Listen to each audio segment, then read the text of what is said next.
ఓం నమః శివాయ. మహాశివరాత్రి హిందువులు ఆచరించే ఒక ముఖ్యమైన పండుగ. ఇది శివపార్వతుల వివాహం జరిగిన రోజు. క్యాలెండర్లో ప్రతి నెలలో వచ్చే శివరాత్రిని మాస శివరాత్రి అంటారు. కానీ శీతాకాలం చివర్లో, వేసవికాలం ముందు మాఘమాసంలో వచ్చే శివరాత్రిని మహాశివరాత్రి అంటారు. సంవత్సరంలో 12 శివరాత్రుల్లో మహాశివరాత్రి అత్యంత పవిత్రమైనదిగా భావించబడుతుంది. మహాశివరాత్రి చాంద్రమాన నెల లెక్కింపు ప్రకారం మాఘమాసం కృష్ణపక్ష చతుర్దశి రోజున వస్తుంది. శివుడు ఈరోజే లింగాకారంగా ఆవిర్భవించాడని శివపురాణంలో ఉంది. ఈనాడు శివభక్తులు తెల్లవారుజామున లేచి ఉపవాసం ఉండి రాత్రంతా జాగరణ చేస్తారు. రాత్రంతా శివ పూజలు చేస్తారు. శివరాత్రి రోజు జాగరణ, ఇంకా ఉపవాసం మరియు పూజలు చేయటం వల్ల ఏం జరుగుతుంది, ఎలాంటి ఫలితాలు లభిస్తాయి, ఈ కథ ద్వారా మనం తెలుసుకుందాం. పూర్వం శాకలం అనే నగరంలో అంకిలుడు అనే ఒక వేటగాడు ఉండేవాడు. ఆ వేటగాడు అడవిలోని జంతువులని, పక్షులని వేటాడి తన కుటుంబాన్ని పోషించుకుంటూ ఉండేవాడు. ఒకరోజు తెల్లవారకు ముందే వేటగాడు సిద్ధమై తన విల్లు తీసుకుని అడవికి బయలుదేరాడు. పగలంతా ఎంతో కష్టపడ్డాడు. అతనికి అదృష్టమో దురదృష్టమో కానీ ఒక్క జంతువు కూడా, పక్షి కూడా కనిపించలేదు. చీకటి పడసాగింది. ఇంతలో ఒక కుందేలు అతని కంట కనిపించింది. ఆకలితో అలమటిస్తున్న ఆ బోయవాడు దాని వెంట పరుగులు తీశాడు. అది పరుగు పరుగున పోయి ఒక గుబురులో దాక్కుంది. అప్పటికే చీకటి పడినందున అతనికి ఆ కుందేలు కనిపించలేదు. ఇంకా చేసేదేమీ లేక ఒట్టి చేతులతో కటిక చీకటిలో ఇంటికి ఎలా వెళ్ళాలో తెలియక ఆ రాత్రి అక్కడే గడపాలనుకున్నాడు.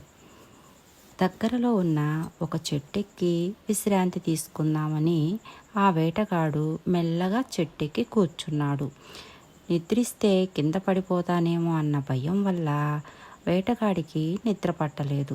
చెట్టు మీద కూర్చున్న ఆ వేటగాడు ఏమీ తోచక ఆకులు ఒక్కొక్కటి గిల్లడం మొదలుపెట్టాడు. ఆ గిల్లిన ఆకులన్నీ ఒక్కొక్కటి కింద వేస్తున్నాడు. ఇంతలో తెల్లవారిపోయింది.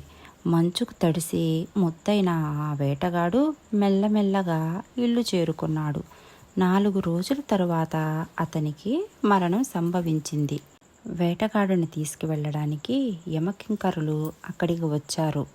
అంతలో ఒక దివ్య విమానం వారికి కనిపించింది. ఆ దివ్య విమానంలో శివభటులు ఉన్నారు. అక్కడ శివభటులకు, యమకింకరులకు వాదోపవాదాలు జరిగాయి. ఈ వేటగాడిని మేము తీసుకెళ్తామని యమకింకరులు, లేదు శివ సాన్నిధ్యానికి తీసుకువెళ్ళాలని శివభటులు వాదించుకున్నారు. అప్పుడు యమకింకరులు, చిన్నతనం నుండి కొన్ని వేల జంతువులను చంపి ఎంతో పాపాన్ని మూట కట్టుకున్నాడు ఈ వేటగాడు. అందువల్ల మేము యమలోకానికి తీసుకువెళ్తాం అన్నారు. అప్పుడు శివభటులు ఇలా అన్నారు, ఇప్పటికీ 4 రోజుల కిందట మహాశివరాత్రి నాడు ఈ బోయవాడు అడవికి వెళ్ళి రోజంతా ఉపవాసం చేసి రాత్రంతా జాగరణ చేశాడు. తానెక్కిన మారేడు చెట్టు నుండి ఒక్కొక్క దళం తుంచి కింద ఉన్న శివలింగానికి పూజ చేశాడు. అది మారేడు చెట్టు అని కానీ, దాని కింద పురాతనమైన శివలింగం ఉందని కానీ వాడికి తెలియదు. కానీ తెలియక చేసిన శివరాత్రి నాడు ఉపవాస జాగరణలు, శివ పూజలు ఎంతో పుణ్యాన్ని అందిస్తాయి. కనుక అంతటితో అతని పాపాలన్నీ పటాపంచలైపోయాయి. ఆ తరువాత అనారోగ్యం సరిలేక ఒక్క జంతువును కూడా కొట్టలేదు.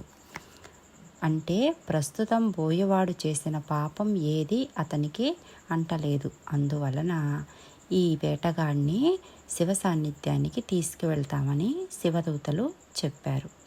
అప్పుడు ఆ వేటగాడిని దివ్య విమానంపై శివదూతలు శివ సాన్నిధ్యానికి తీసుకువెళ్ళారు. ఈ కథ ద్వారా మహాశివరాత్రి నాడు ఉపవాసం చేసిన, జాగరణ చేసిన, శివ పూజ చేసిన ఎంతటి ఫలితం వస్తుందో మనకు తెలుస్తుంది. ఓం నమః శివాయ.